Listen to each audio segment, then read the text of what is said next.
Imagine a justice system built on rigorous evidence, not gut instincts or educated guesses about what works and what doesn't. More people could access the civil justice they deserve. The criminal justice system could be smaller, more effective, and more humane.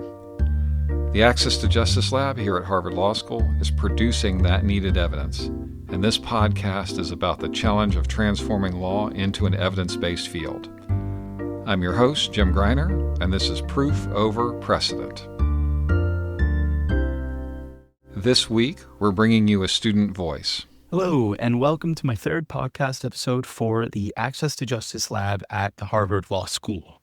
My name is Andrew Garcia. I'm a third-year law student, and today I am joined by Emily Irigoyen, a second-year law student at Harvard. In addition to a full class schedule, Emily maintains a strong presence on campus as co-president of the Harvard Immigration Project for the 2025 to 26 term, and as a board member of the Harvard Legal Aid Bureau. Her unparalleled advocacy has resulted in tens of thousands of dollars in legal judgments for her clients, hundreds of pounds of food and basic supplies distributed to the greater Boston area in mutual aid efforts that she has organized, and she joins us today to talk about her work on the ground as a student attorney and active community member. In my podcast with Emily Irigoyen, you'll do several terms and acronyms and refer to several Harvard Law organizations. You may not be familiar with some or all of them. To help you out, here's a quick explanation. 1. The Harvard Immigration Project, or HIP, is a student practice organization that provides students, including first-year law students, the opportunity to gain practical, hands-on legal experience. HIP serves immigrant communities with high-quality advocacy, and the skills students hone in HIP are transferable to many different legal settings. HIP is proud to play a significant role in fostering a strong pro bono culture in the Harvard Law School community. Moving on to the Harvard Legal Aid Bureau, or HLAB, is the oldest student-run civil legal aid organization in the country and is committed to providing free representation to low-income and marginalized communities in the greater Boston area. Now, a T visa is a temporary immigration benefit that enables certain victims of a severe form of trafficking in persons to remain in the United States. A U visa is also a temporary immigration benefit and is set aside for victims of certain crimes who have suffered mental or physical abuse and are helpful to law enforcement or government officials in the investigation or prosecution of criminal activity. SIJs, or Special Immigrant Juvenile Status, is a federal pathway to lawful permanent residency, or a green card, for undocumented youth under 21 who have been abused, abandoned, or neglected by one or both parents. USCIS, or the U.S. Citizenship and Immigration Services, is the Department of Homeland Security component that oversees lawful immigration to the United States. It processes applications for citizenship, green cards, and work authorization, focusing on benefits administration rather than enforcement. The Wyatt Center refers to the Donald W. Wyatt Detention Facility in Central Falls, Rhode Island, and is a maximum security, quasi-public facility established in 1993 to hold federal detainees. It primarily houses inmates for the U.S. Marshal Service and Immigration and Customs Enforcement, otherwise known as ICE. TPS is the designation of a temporary protected status. The Secretary of Homeland Security may designate a foreign country for TPS due to conditions in the country that temporarily prevent the country's nationals from returning safely, or in certain circumstances where the country is unable to handle the return of its nationals adequately. And lastly, an A number or alien number is a unique 7, 8, or 9-digit number that the Department of Homeland Security assigns to an alien or an immigrant. Okay, cool. Hi, Emily. Thank you for taking the time to speak with me. As my name's Andrew, I'm hosting this third podcast episode for the Access to Justice Lab. And today we're focusing on my third blog post, which is about legal aid in the immigration space, and specifically legal aid as provided to children. But I think the conversation today is really just touching on some of your personal experiences and the things that you have witnessed as a member of Harvard Law, as a part of the Harvard Legal Aid Bureau, and perhaps more specifically as co-president of the Harvard Immigration Project. To give you a quick rundown on the topic, as I'm sure you remember, about this time last year, there were those pictures going around of kids sitting in front of judges without attorneys, without legal representation.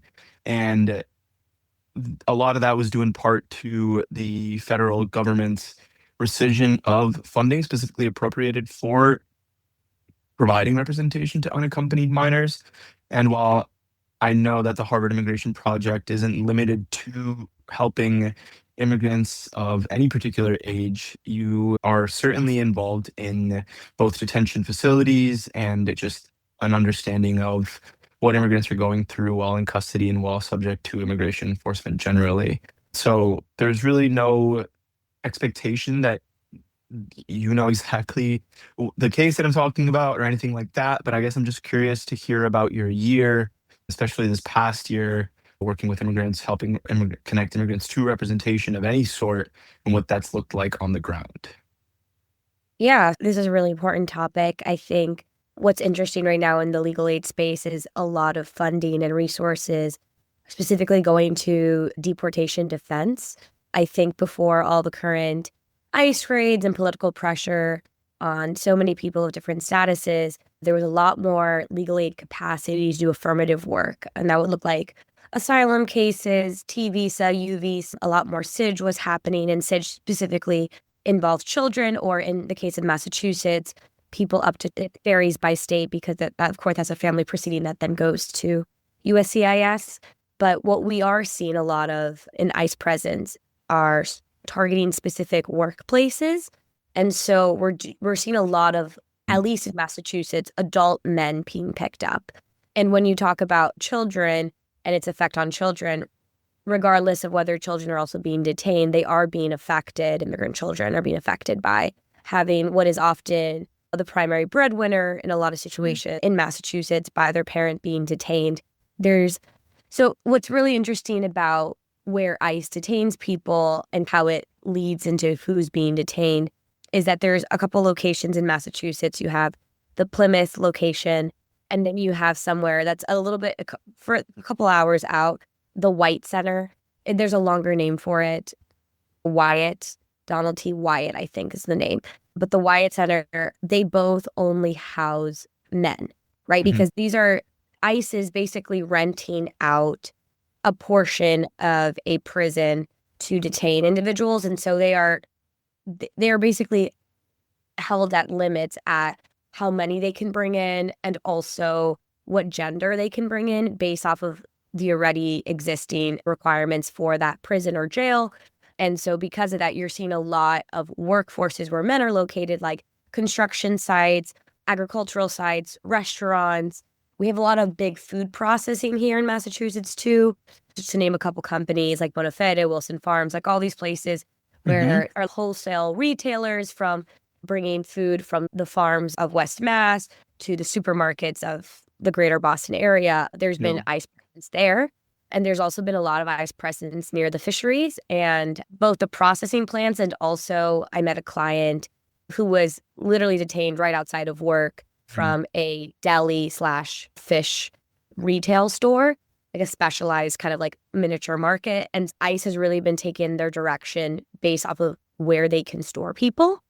And that's why I do think that we've been seeing less kids being picked up specifically in Massachusetts. But I think that will vary state by state based off of where they can hold people. Totally. So it feels very global as far as the impact on immigrants and their families. But you mentioned towards the beginning of what you just said on how you feel like funding for and perhaps representation of immigrants has been decreasing significantly. Can you say a little bit more about that? Yes. So because so many people have been detained and then also put in removal proceedings, so much legal aid has been going to doing intakes. HIP is involved in this, going into detention centers and doing intakes that we then can hopefully give to PAIR or other immigration partners. And because of that, because every 2 weeks or so we go in and frankly, we're meeting a new batch of people. Sometimes people do stay there for weeks, but a lot of the times they're getting moved to different centers, especially Mhm. if they're in expedited removal proceedings to Louisiana. That's a big Sure. processor. And so because of that, original funding that would go to affirmative style cases in an emergency way have been moved to these deportation defense cases. And so it does feel like all hands on deck in a very meaningful way, but also it means that we are having clients come in. I had a potential client literally just walk in, see that it said Legal Aid Bureau, and she said, I have an affirmative asylum case. I'm not receiving mail at my actual location. And because of that, I'm the court deadline. What can I do? And I gave her a list of, because we don't do immigration work directly, but a list of partners and people in the Mirror Coalition. But I had to be very frank with her. And she even knew about this through her friends, through her networks. I told her that much legal aid is going through deportation defense, helping people at the deportation stage. And she knew about this. And I just told her, you have to call them and hopefully you get something. Okay. That's interesting. So it feels like, it seems like the posture for a lot of folks, for a lot of immigrants, has changed significantly, or maybe the trend in litigation has changed. What do deportation proceedings and representation against deportation proceedings look like at the stage you're involved in? Yeah, so at HIP, we typically do intakes. And so these are people that could have a range of different cases. I would call them children because they're like 19 years old. But if you're 18 plus, you can be put in these adult proceedings. And I can meet somebody who's very much eligible for SIJ, right? However, they've been detained. And because either some of these people were originally had status, whether it was through TPS, which was a big one that affected the Venezuelan community. It's also why we're seeing so much ICE enforcement, because so many people became deportable that originally were not on anyone's radar. Like specifically with him, he had at TPS, he had an asylum case that he kind of stopped once he got TPS. And then because the asylum case was basically dismissed because of his lack of following up, even though he was a minor during that time, right now he's getting put in deportation proceedings because of his involvement in the law, which was like a very minimal. Police were called for a domestic issue at his home that he was not involved in. However, the cops realized he did not have status, took him in. And when I had met him, he had been there for a month already. Yeah. And they let us know that at that point, he wanted to be deported. Because I think older, and this is like I think a more larger generalization, but the older you are, as long as you're not too old where you're senior, and this is very hard on your body, older men are able to last a little bit longer in these detention facilities. But if you meet a kid who's 19 years old and has never been through something like this, he was actually still in high school because he was held back when he came here from a different country. This is completely new to him. He is here with people that he's never met before, has no connections, all his family's back in his home country, right? He was like, I can't be here anymore. I need to go back. How do I navigate that process? And so even that is not a clean-cut process. We're meeting these people at really different levels and with different desires.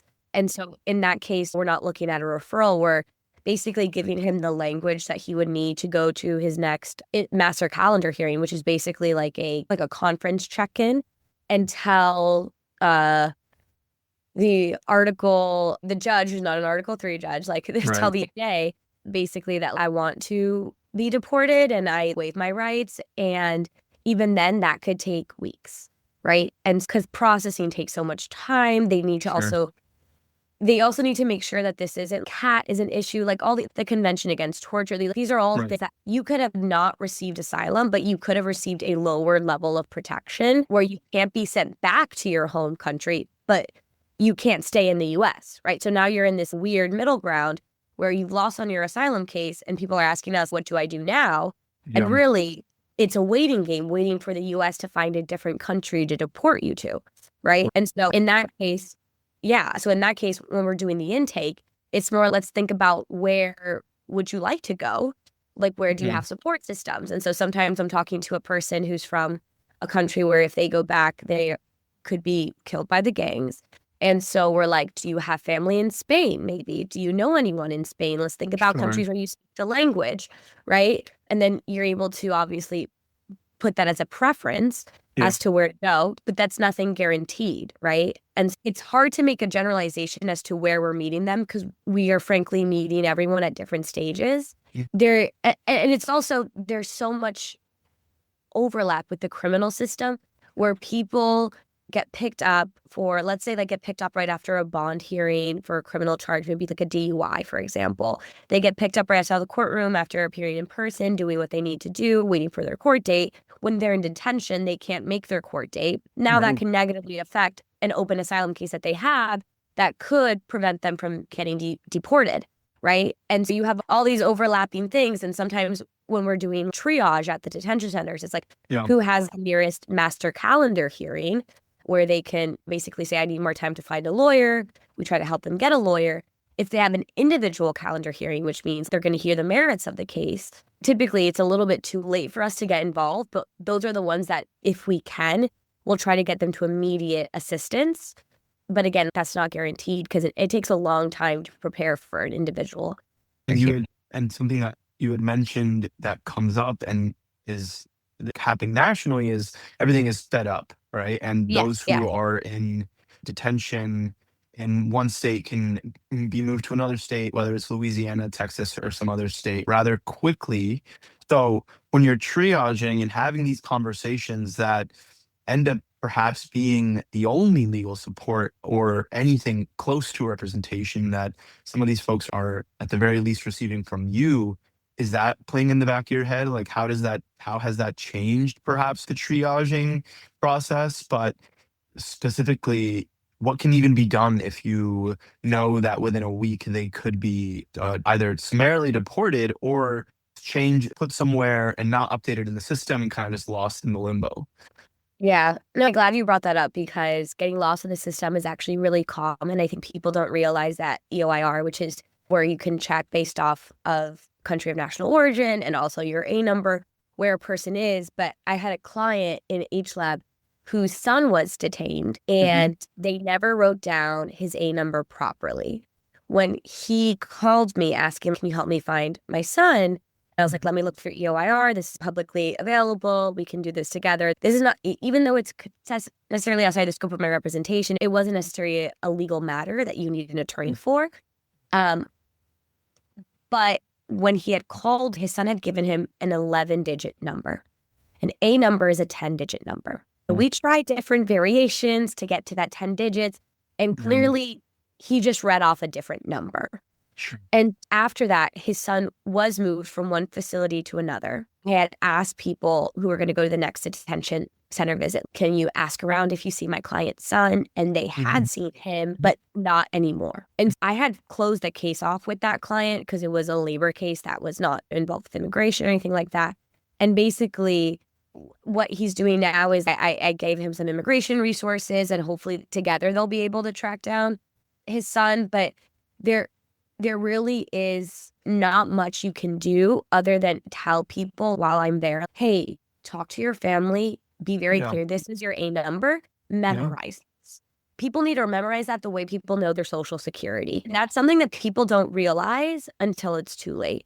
And so having that number, obviously knowing the country of origin and having a person on the outside that is your safe person that has like a copy of your documents, copy of your A number, so that if something were to happen, you can be tracked down because eventually EOIR will be updated. Or if you call, which is sometimes better than EOIR, and somebody can track it in the system, they can tell you where that person is.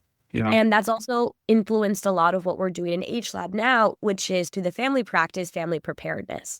Because sometimes when you are visiting a client or a potential client in a deportation scenario where they're detained, by then it's already too late for a lot of intervention on a student practitioner side, unless you're doing direct legal services work like HERC does or immigration, something like that. But from an H Lab or HIP perspective, what we're doing a lot is sending people out to immigration partners. But what can we do on the preventative side is family preparedness.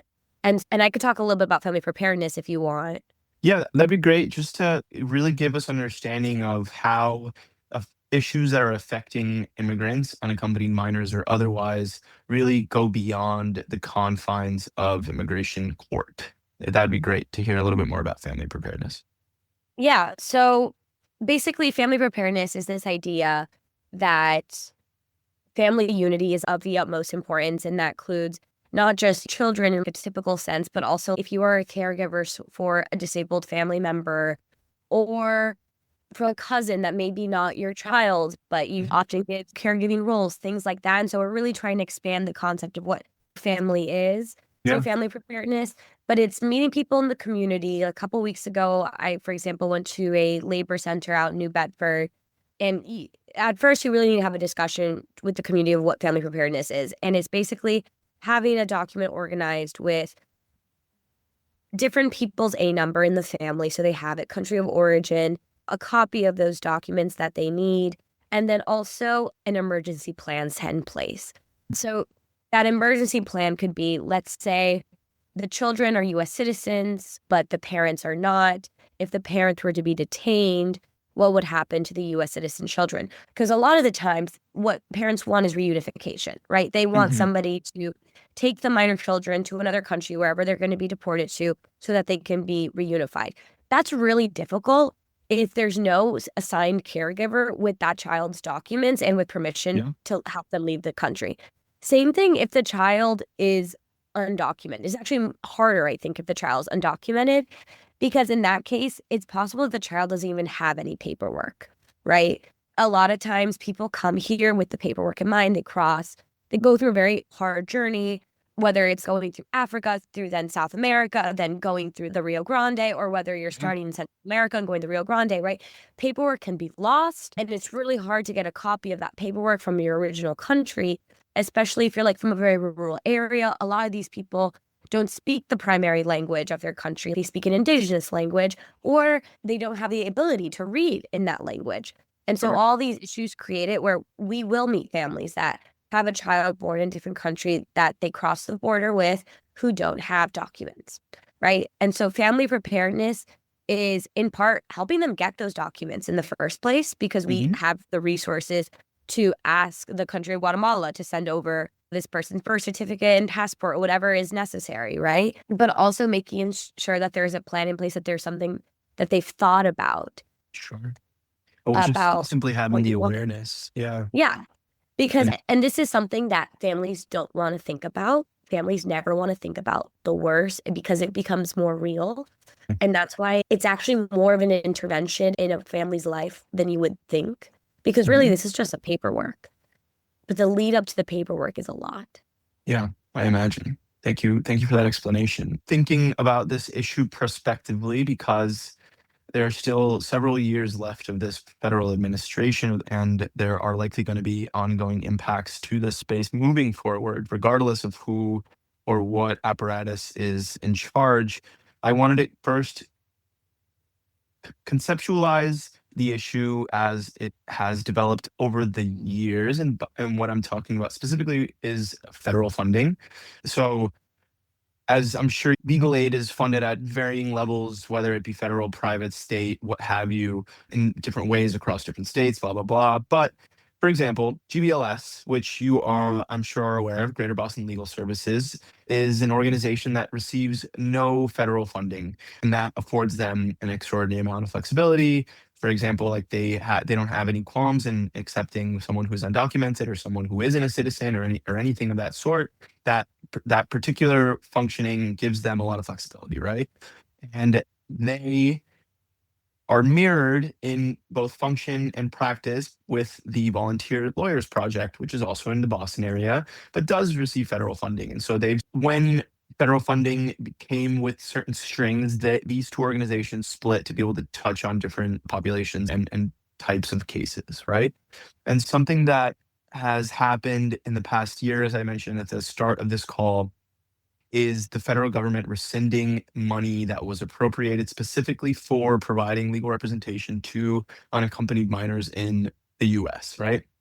Or moving through the immigration system. And a lawsuit that was started by a bunch of legal aid organizations filed against the HHS, right? One of the funding departments out of the federal government, for having rescinded that funding. That was actually a success, and they got both the district court out of the Northern District of California and the Ninth Circuit to restore that funding as required by law. which is great development as far as working and fighting against some of the harms that the federal government is perpetuating against immigrants and families of immigrants. But interestingly enough, the federal government pivoted in its approach. So instead of getting rid of all the money outright, what they've started to do is change the RFP, or just the bidding process for the legal aid organizations who could receive federal funding. And what they've done is severely restricted who can even afford to apply by diluting legal representation, by no longer requiring in-person intakes, by trying to make legal services for children as young as 3 years old something that can only be delivered via a computer screen or some other more limited, ineffective, what we understand to be an ineffective tool or method. And it has really undercut the historical legal aid organizations. And someone who has recently won one of those contract bids is actually a private tech vendor that has worked with DHS for over 20 years. They don't have a lot of lawyers. In fact, they actually had to work with another nonprofit to cover their bases in that sense. But it's working to change what legal representation even means. So if kids are really only getting one phone screen and being put in front of a screen without really checking to make sure that their needs are being met, whether they even understand what's happening to them, is something that a lot of advocates are concerned about, and a new development in the immigration legal aid space, whether it's what I'm talking about specifically, what you've seen on the ground, or things that have come up in conversations with other advocates. Where do you see this space going in response to all the things, all the terrible things that have come out of this particular administration, but also out of an immigration system that hasn't really worked for immigrants for many decades?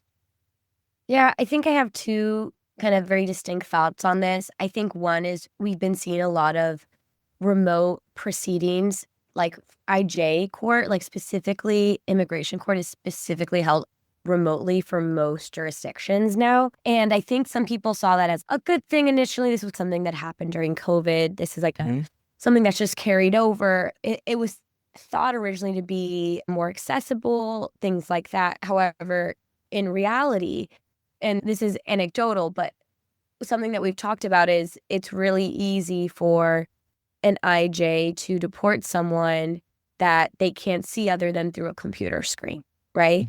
When we do court watch for HIP, when there's a family member in the room of the actual courtroom, not just on the call, but in the room, an IJ will typically engage with them in some way, and bond is more often than not given.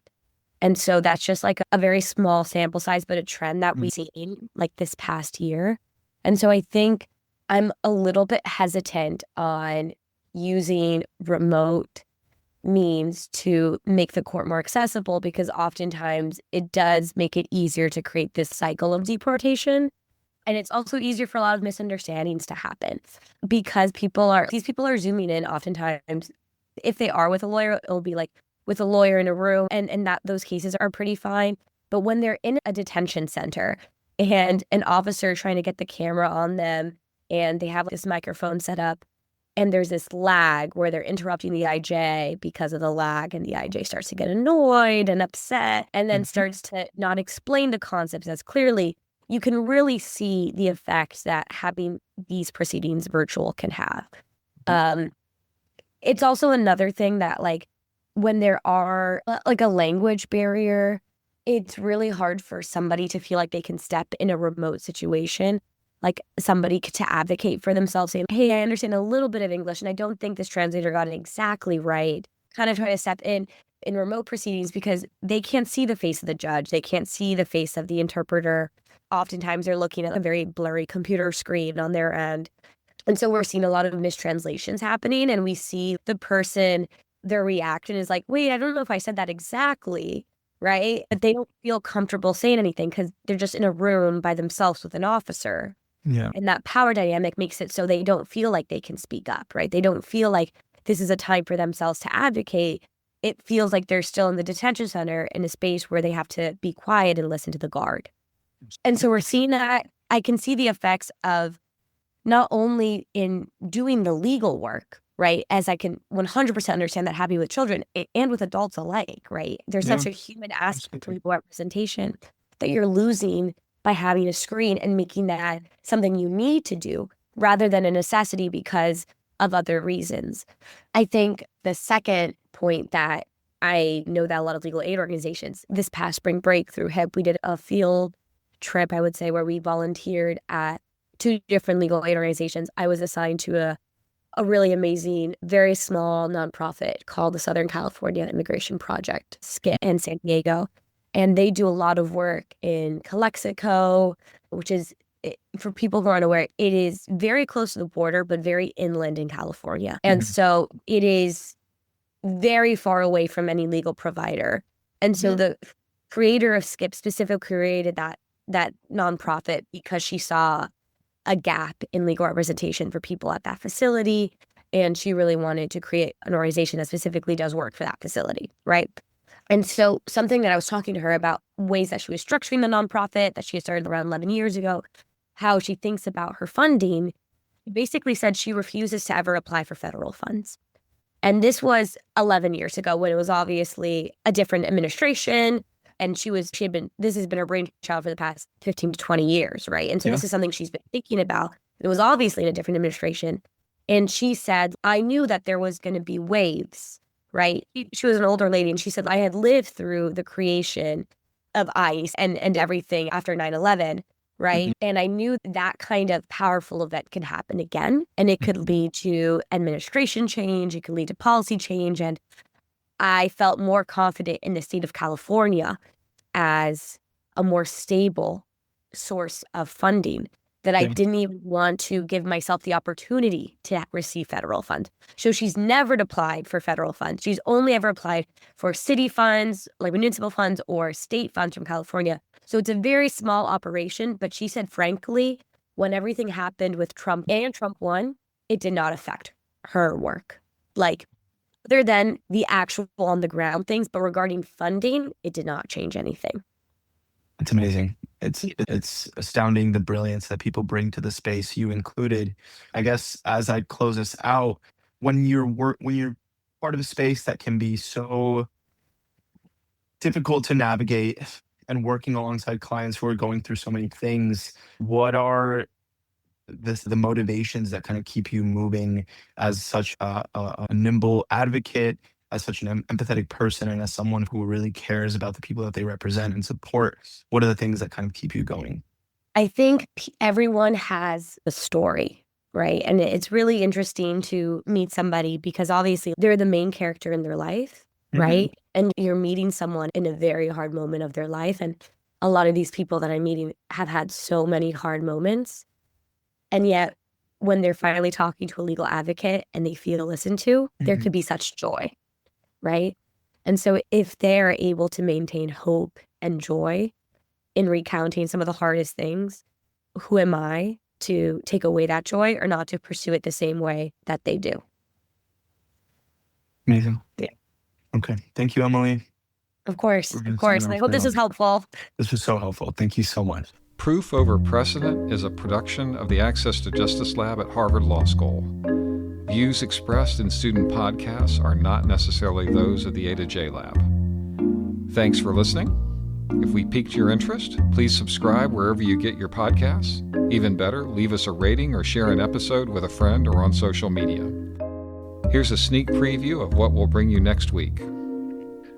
And Ben, Your Honor, tell me if I've got this wrong, but I believe that the article takes place in the context of a debate about how to try to achieve or improve, at least, access to justice in the United States. A debate among those who agree that there is a problem that requires action, about whether we should try to solve it primarily by seeking a civil Gideon right, which is a phrase we'll have to unpackage, or whether we should seek it primarily through other measures.